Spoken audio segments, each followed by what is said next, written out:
Mum, Dad, making the mundane fun. Hi everyone, and welcome back to Mum, Dad. With energy prices increasing and with winter on the way, it's a good idea to try and save as much money off your energy bill as possible. So, in this video, I'm going to show you some easy energy saving tips that will help you to save some money off your bills and hopefully will be useful. Thanks for watching Mum, Dad, and I'm going to show you some easy energy saving tips in the next few clips.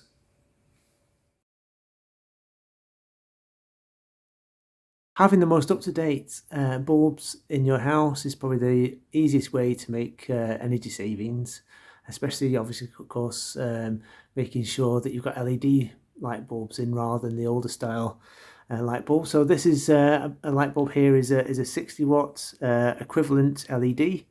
It'll be something around about 10 watts. So obviously you're making a big saving there compared to the old 60 watt style of light bulb, which is it's an Osram 60 watts. So instead of using 60 watts for this bulb, I'll obviously be using about 10 watts every time we turn it on. And another good tip as well is if you don't need the light on, don't use it. Don't have lights on in rooms when you're not in there. Can save you a lot of money too.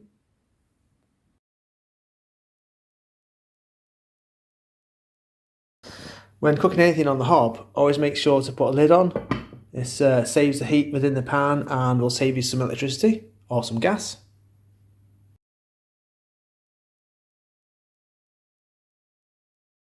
If you're making yourself a brew, that can be quite expensive throughout the day if you're doing it at home.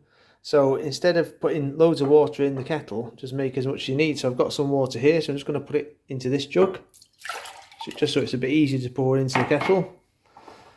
So that's the amount of water I need for a brew. Put this into the kettle now, and then I'm just making as much water as I need for my cup of tea.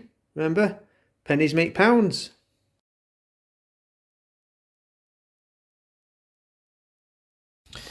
When washing your clothes, look at the settings, your normal settings. So for me, this is number 3, is a mixed setting, and it's going to take about an hour.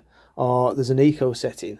So if I turn it on to eco, although it's going to take a lot longer, they recommend that the eco setting will obviously save you some money. So if you've got an eco option on your washing machine or your dishwasher or whatever, always use those.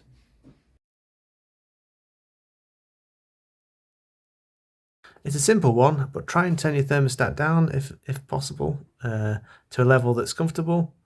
I always find that if you get the temperature down so that it's comfortable with wearing like a jumper or a fleece, then this is absolutely fine. Better still, try and get a new thermostat. This is a very old one and it's difficult to control exactly, whereas I'll show you a newer one. So this here is a newer thermostat and it's much easier to control. You can see that we can actually control it by half a degree. So I've actually set it during the day to 14, but if we increase it to like 20 degrees now, it's just so much easier to control, and you can change it, like I say, by half a degree, which is fantastic control. Put this back down to 14, and I find that a temperature of about 18 in the evening is a good temperature just to keep the house from getting too cold. And then later on, maybe about 9-10 o'clock, put it up to 18.5. And the good thing about these is you can actually control them as well, so you can actually set them, program them up, and that will help save you money as well. I mean, obviously it's a bit expensive to kind of install this, but it will save you money in the long run. But by turning your thermostat down to 18 or 18.5, if that's a comfortable temperature for you, that would save you some money on your heating bills.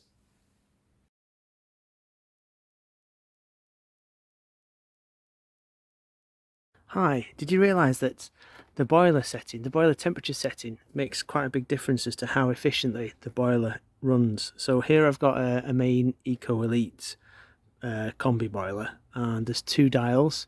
One dial is for your the temperature of your water coming through your tap, your hot tap. I'm not going to really discuss that one, because that's down to kind of preference really, I think, and also down to safety. You don't want to set that one too hot, obviously, because the water's going to come out really hot from the tap. The main one I'm going to talk about today is this one here. So this is the temperature setting of your actual boiler. So for maximum efficiency, you want to set the temperature to around 65 degrees depending upon the boiler. So you need to kind of Google and see what kind of boiler you've got and what would be the most efficient temperature setting. But this can save money on your bills just by getting the right temperature setting for your boiler. If you're not sure, then you can always ask your plumber or your heating engineer to come and have a look and see if they can sort that out for you. So for my boiler, I found out that the best temperature setting for it is actually 65 degrees. So I'm going to turn this up here to 65 degrees. And apparently that means that the boiler runs more efficiently, and it can make a % difference on your heating bills. So it's really worth considering and something to do, especially when you can think about how expensive the bills are going to be. So that's one of the options that you can do that can save you a bit of money.